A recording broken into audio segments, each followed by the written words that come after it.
Ladies and gentlemen, the story you are about to hear is true. Only the names have been changed to protect the innocent. Fatima Cigarettes, best of long cigarettes, brings you Dragnet.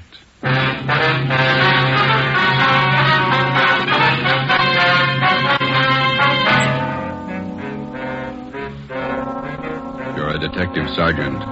You're assigned to homicide detail. A vicious killer has taken the life of a 62-year-old woman. Suspicion points in only one direction. The murderer was heartless, cold-blooded. Your job, get him. If you want a long cigarette, smoke the best of long cigarettes. Smoke Fatima. It's the long cigarette that contains an essential ingredient of all the very popular cigarettes, Turkish tobacco. That's why you see the Turkish symbols on the attractive golden yellow Fatima package. That's why Fatima has a much different, much better flavor and aroma than any other long cigarette. That's why Fatima doubles and redoubles its smokers. Yes, if you want a long cigarette, smoke the best of long cigarettes. Smoke Fatima. Dragnet, the documented drama of an actual crime. For the next 30 minutes, in cooperation with the Los Angeles Police Department, you will travel step by step on the side of the law through an actual case from official police files. From beginning to end, from crime to punishment, Dragnet is the story of your police force in action. It was Saturday, November 5th. It was foggy in Los Angeles. We were working the day watch out of homicide. My partner's Ben Romero. The boss is Ed Backstrand, chief of detectives. My name's Friday. It was 3:35 p.m. when I got to 42. Homicide.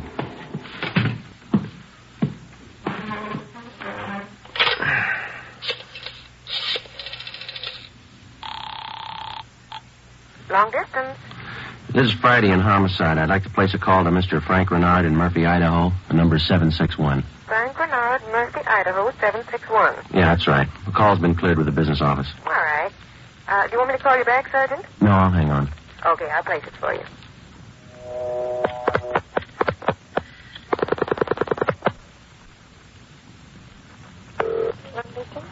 Long distance, Mr. Frank Renard, Murphy, Idaho. Murphy, 761.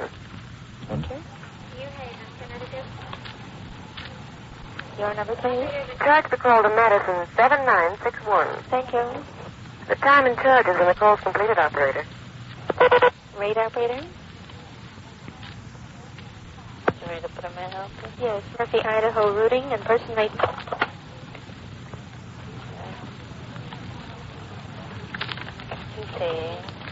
NAMPA number. Hi.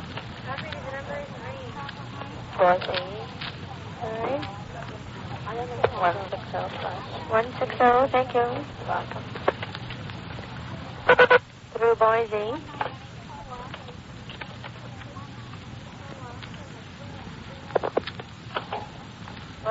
I'm calling Nampa.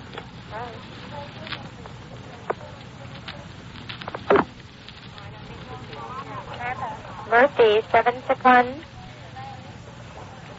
Thank you.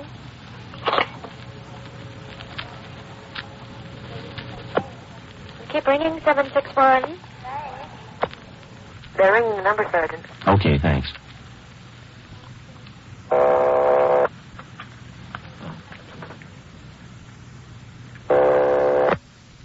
Hello? Mr. Frank Renard, please. Los Angeles calling. Who do you want? Mr. Frank Renard, please. Los Angeles calling. I'm Frank Renard. Go ahead, please. All right, Sergeant, go ahead. Hello? Hello? Hello, Frank Renard? Yeah, who's this? This is Sergeant Friday, Los Angeles Police Department. I've got an urgent message for you. For me? Well, what's the matter? Well, your wife, Dolores, asked me to call you. Something's happened to your mother. What do you mean? What's happened? I better let your wife tell you. She wants you back in Los Angeles right away. Look, what's this all about? I can't leave my job now. You better come. Your mother's been murdered.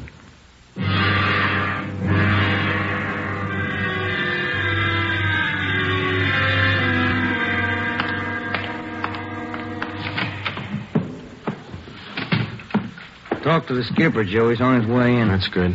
Did you call my husband? Did you? He's flying down from Idaho tonight. Be here in the morning. You tell him about me? The trouble I'm in? I told him his mother was murdered. That's all I told him, Mrs. Renard. What am I going to say to Frank? He always sided in with his mother. He'll never believe me. What can I tell him? Jory can give you more trouble than your husband can. What you going to tell them? Are you stupid or something? How many times do I have to say it? I didn't kill her. I didn't kill her. It's a small room, Ms. Renard. We can hear you. Sit down, please. I won't sit down. You're not pinning this on me because I didn't do it. Anybody could have killed the old hag, but I didn't. Will you sit down, please? I don't have to take this. I'm no tramp. Keeping me in here, asking me questions. I told you all I know. Look, you're in a bad spot. I hope you realize that. I didn't kill her. Ms. Renard, how long have you and your mother-in-law been living together in the house on Chavez Road? Since Frank took the job up in Idaho. About 6 months. He said it'd be better for me while he was away living with her. Your neighbors told us you didn't get along very well with your mother-in-law. That's right, I didn't. She hated me, I hated her. You used to fight with her, is that right? You hit her. Only a couple of times. She called me dirty names. I hit her. She pulled me by the hair. And I hated her like everything. And I didn't kill her. Once more, Ms. Renard, would you mind telling us how you spent your time since early this morning, where you went, what you did, everything? I told you already everything. Will you tell us again, please? I got up about 9:15. I had a cup of coffee and then I got dressed. The old lady was on the back porch doing the washing. What did your mother-in-law do for a living? I told you. She took in washing. After I got dressed, I left the house. About 10 minutes after 9, I went downtown to the dentist. He filled a tooth for me. This one here, you can ask him. What time did you leave the dentist's office? About 10:15. Maybe 20 after. You can ask him. What'd you do after that? I walked around window shopping. Did you buy anything? Talk to anybody? I told you no. What time did you get home? 12:30. I went in the bedroom. The old lady was on the floor. Blood all over. I felt her heart. It wasn't beating. Is that when you got the blood on your dress? Yeah. Now, that's all I'm going to say. 3 times I told you the same story already. And you still can't account for your time between 10:20 this morning and the time you found the body and called the police at 12:30. I told you. I left the dentist. I went window shopping. Then I walked home. And during that time, you didn't talk to anyone and no one saw you? Lots of people saw me. People on the street downtown. I'm no tramp. I don't talk to everybody. None of your neighbors saw you come home, Ms. Renard? Of course they didn't see me. I cut across the back lot up from San Jose Avenue. I came in the back way. The lady who lives next door to you. She says she was in the backyard about noontime. She stayed there till after 1 o'clock. She didn't see you come in the back way. And she's a liar. She's a dirty liar. You and your husband took out an insurance policy on your mother-in-law last year. Is that right, Ms. Renard? Sure it is. What of it? $5,000? Yeah, so what? You know a man by the name of George Martino? No. You better tell the truth, Ms. Renard. All right, so I do. He's a friend of mine. You've been running around with him since your husband's been away. None of your business. I do what I want. Your mother-in-law found out about Martino. That's what you fought about most of the time. Oh, she was crazy. He's a friend of mine, that's all. Are you telling the truth, Ms. Renard? Martino's a boyfriend of mine. I told you, that's all. Your mother-in-law found out you were running around with him. She warned you if you didn't shake Martino, she'd write your husband. You said you'd kill her if she did. That's a lie. That's what your mother-in-law told one of the neighbor ladies. And I said it just to scare her. One night I was drinking. We had a fight. She was yapping at me all night. I said it just to scare her. But she wrote the letter anyway. And that's what she said. But I didn't kill her. You had the time, the motive, and the opportunity. It wasn't me. I didn't kill her. Interrogation room, Friday. This is Brennan, Joe. Yeah, Bill. Where are you? Santa Monica. Picked up George Martino.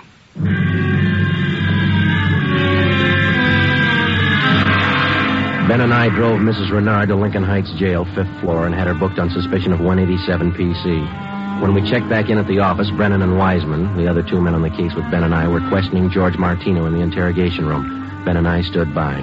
Martino admitted only 2 things. He had been running around with Mrs. Renard since her husband left town, and he had heard Mrs. Renard express a desire to do away with her mother-in-law. After the questioning of Martino, Sergeant Brennan, Ben and I met with Chief Ed Backstrand. It was 5:15 p.m. You got everything but the murder weapon, huh? That and Mrs. Renard's confession. She ought to come through, huh, Joe? I don't know. She's scared, but she's still got a smart mouth. What about Martino, Brennan? You think he had a hand in it? I don't think so. We spent most of the afternoon talking to him. He hasn't got the guts. We took a statement. And does he have an alibi? Solid. What was the cause of death? Strangulation, multiple fractures of the skull. All motives are with Mrs. Renard, Chief. Pretty clear-cut job. No evidence of robbery or burglary, I guess. A couple of dresser drawers in the bedroom were emptied on the floor and clothes tossed all around. Pretty obvious plan to make it look like burglary. Maybe. We found 3 $1 bills in plain sight. They were on the floor near the body. If a burglar went through the stuff, he wouldn't have missed that money. And it shouldn't be too much trouble tying it up. Shouldn't be, Skipper. Friday and Romero, you follow the case through. Just a minute. Hello, Backstrand. Yeah? What? All right, I'll send him over. Lee Jones.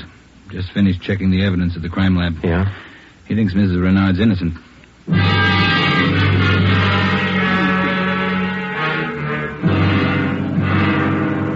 There they are, fellas. Facts don't lie. But she had every reason in the world to kill the old lady. In my book, she couldn't have killed her. All right, let's have it, Lee. How does the evidence add up? That's just it, Joe. It doesn't. Take a look. The dress Mrs. Renard was wearing when she found the body. That's it. Blood smears near the hem. 2 smears, that's all. Now, if she murdered her mother-in-law, there should be more blood on this dress, and it shouldn't be smeared. How do you mean? First of all, the manner in which the old lady was killed. Head was battered in.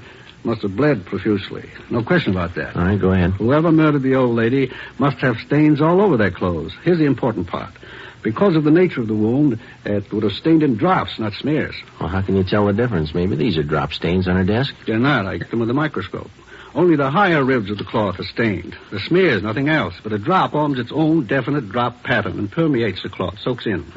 No signs of that on her dress. Not a one. Now, here's the silk scarf the old lady was strangled with. Yeah? Here's what I found in the knot tied in the scarf. A blonde hair, wavy.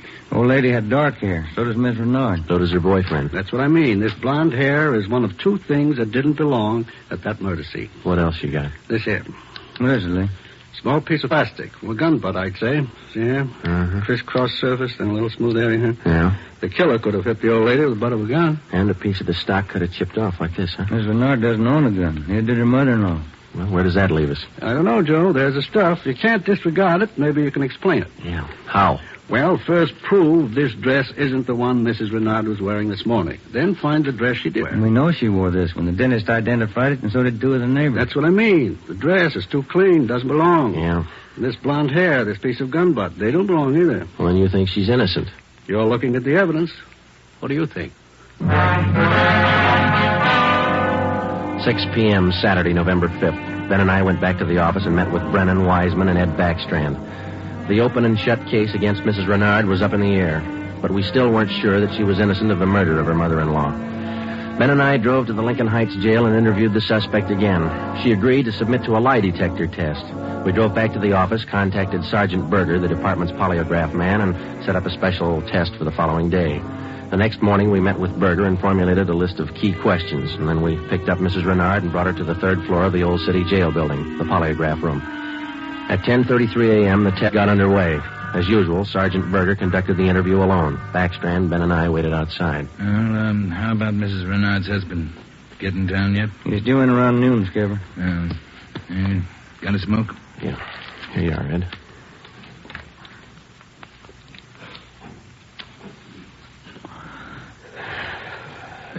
Thanks. What time is it now? 11:25. Here's Berger now. That's it, Ed. What'd you get? I can study the chart a little more. The results are pretty well defined, though. How's it look? No reaction to the key questions. What's your opinion? I don't think she did it.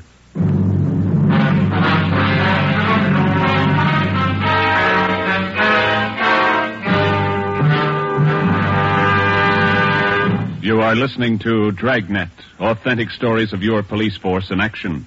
And in leading magazines this week, you'll see this authentic story. Headline: Fatima's sensational growth sets a record for long cigarettes. Then you'll read the actual reasons smokers give for changing to Fatima. Fatima is different. It's mild and has a wonderful flavor. Fatima's best. These are the words of Miss Pamela Bookman of New York, where Fatima has increased its smokers 132%. Fatima tastes much better than any other long cigarette. It's the best. Says Mr. James S. Winterhalter of Detroit, where Fatima smokers have increased 348%. I like the flavor, and Fatima is mild. It's the best long cigarette. That's the statement of Mrs. Mary C. Werdeman of Los Angeles, where Fatima has increased its smokers 545%. Yes, more and more long cigarette smokers every day agree. A change to Fatima is a change to the best. And Fatima yourself, best of long cigarettes. 8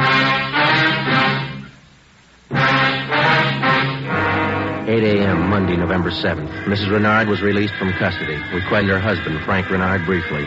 He could tell us nothing more than we already knew. Brennan and Wiseman were called back on the case, and together the four of us started over again from the beginning. We had a dead body, 2 pieces of physical evidence to work with, no idea how to fit them together, and no suspects. We went back to the Chavez Road neighborhood where the murdered woman lived and started pushing doorbells. We canvassed the neighborhood for 3 days, and we uncovered one slim lead.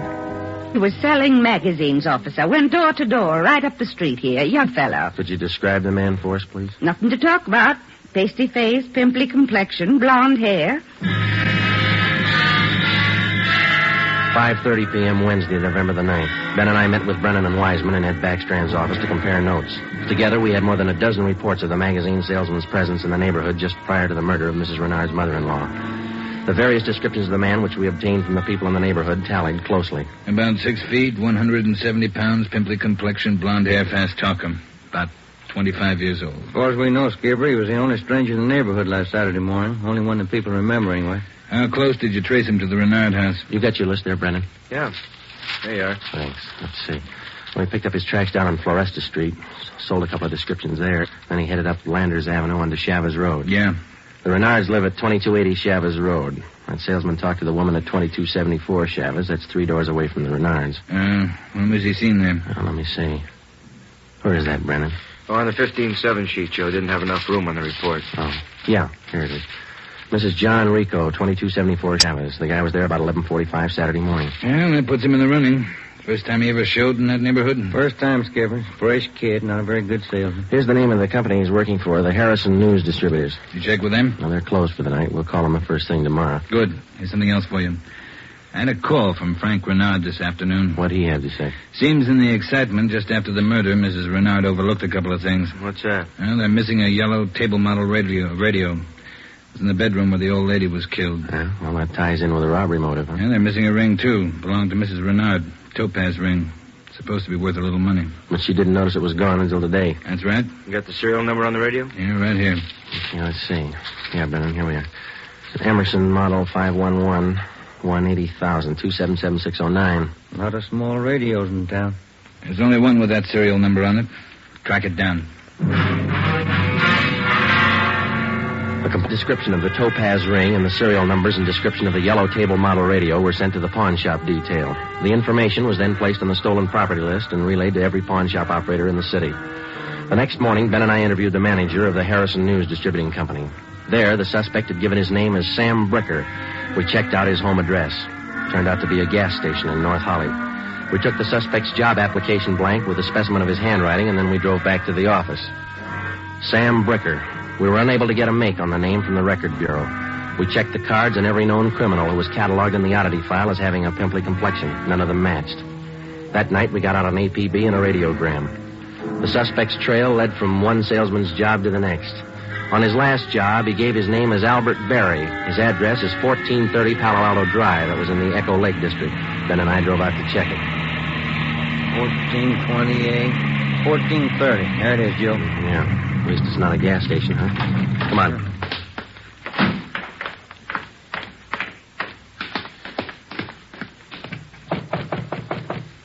Tiresome, huh?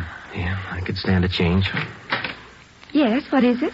We're looking for an Albert Berry, ma'am. Does he live here? Mr. Berry, I'm sorry. He and his wife moved 4 days ago. We identified ourselves as police officers and had the landlady, a Mrs. Catherine Hoffman, show us the apartment which Berry and his wife had occupied. It was still vacant. In one of the closets in the apartment, we found a cheap overnight bag. The lock on it was broken and one of the seams had ripped. I forgot about that old bag, and Mr. Berry told me I could throw it away. Take a look. Come in. How long has Berry been married? Do you know, Mrs. Hoffman? No, I don't. But the way they acted, lovey-dovey all the time, I don't think they've been together long. Hey, Joe. Look, some kind of an identification tag. Yeah, let me see. Put it up here. It's a tool disc, it looks like, doesn't it? Jameson Larrabee. Pittsburgh, Pennsylvania. You're not after Mr. Berry, are you, officer? Yes, ma'am, we are. Did he leave a forwarding address? I wish he did. I'm holding 3 letters for Mrs. Berry in my apartment right now. May we see them, please? Certainly. Would you step this way, please? My apartment's just across the hall. Yes, ma'am. Would you like a bottle of beer or something? No, ma'am, thanks. Let's see. I thought I put... Yes, here they are. 3 of them, Sergeant. From her folks, I think. Mrs. Berry's from Fresno. Oh, that's good. I want to copy down this return address, Ben. Yeah, go ahead. Okay. That's C.K. Ulrich, U-L-R-I-C-K. 525 North Lamona, Fresno. Yeah, I got it.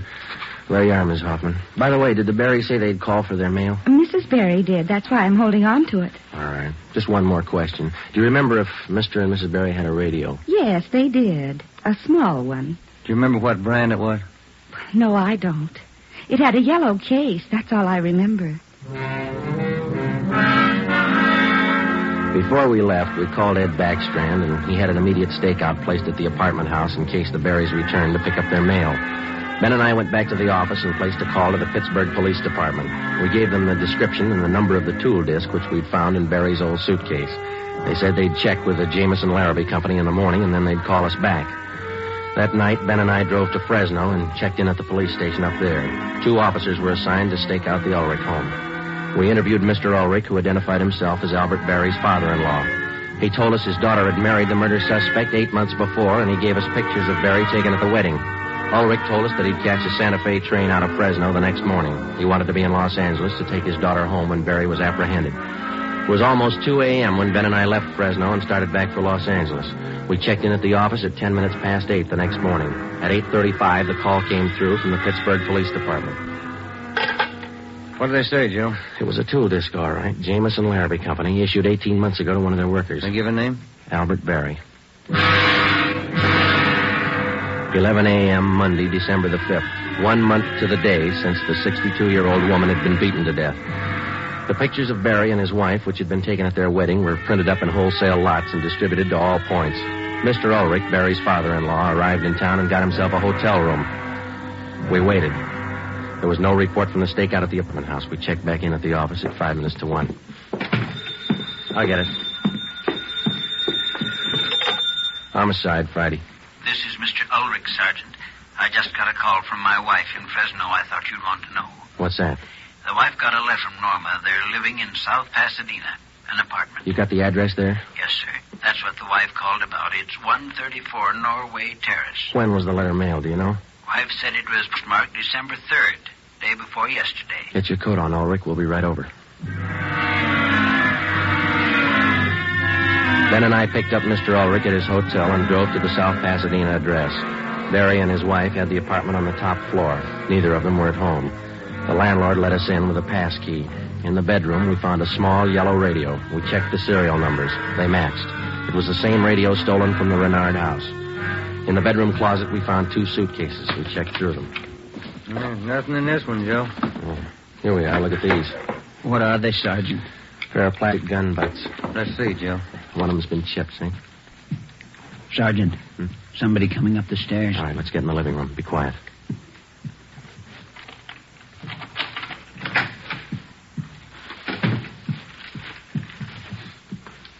Man, what are you doing here?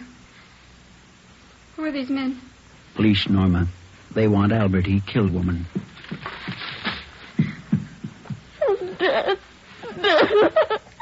It's all right, Norma. It'll be all right. Did you know your husband killed a woman, Miss Berry? He just told me last Saturday. We've been running away for a month now. Moving all the time. I wanted to know why. So he told me. He said I was in it as much as he was. And I'm tired of running. Why did he kill her? Did he tell you that? He said he broke in the house. He didn't know anyone was home. The old woman was in the bedroom. She started to cry out. He had a gun. He hit her with it. Where's your husband now? I don't know. He said he'd come home for dinner. About 5. I bought the groceries. What time you got, Ben? 3:30. That ring you're wearing, Miss Berry. Did your husband give you that? Yes, why? What kind of a stone is that? Topaz. Britt gave it to me. Why? Nothing. We'll wait. 5 o'clock came and went. Barry failed to show. 5:30. Ulrich started to get nervous. 6 o'clock. 6:30. No sign of Barry.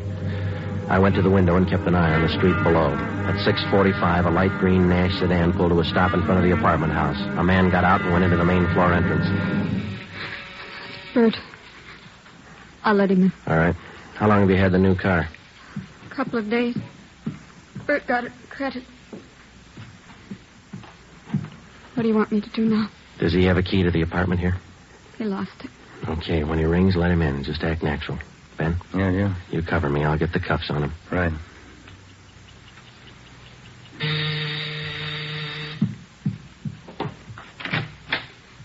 Hi, Bert.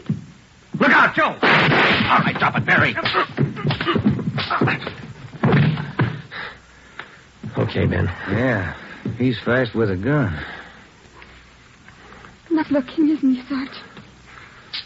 You'd never think he'd kill anybody. Come on, let's take him in. I love him. I still love him. But you're a cop. You wouldn't understand. That's right. I wouldn't understand. I'm a cop. The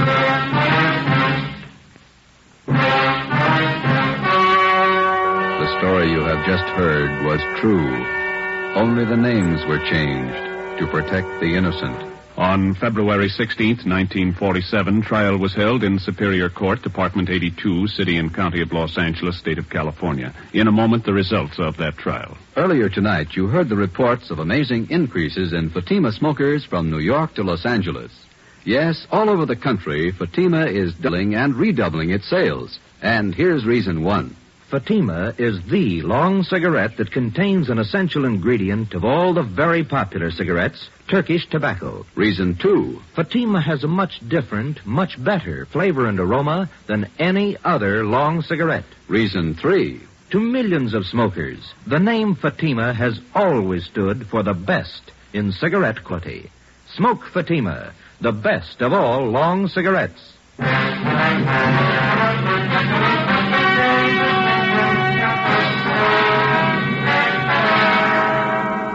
Albert Ralph Berry was tried and convicted of murder in the first degree. His wife, Norma Berry, was found innocent of the charge that she harbored a criminal. She was returned home with her father. Berry was executed in the lethal gas chamber at the state penitentiary. You have just heard Dragnet, a new series of authentic cases from official files. Technical advice for Dragnet comes from the Office of Acting Chief of Police W.A. Wharton, Los Angeles Police Department. Tonight's program is dedicated to Private Hubert W. Estes of the District of Columbia Metropolitan Police Department, who on the night of May 16th, 1947, gave his life so that yours might be more secure.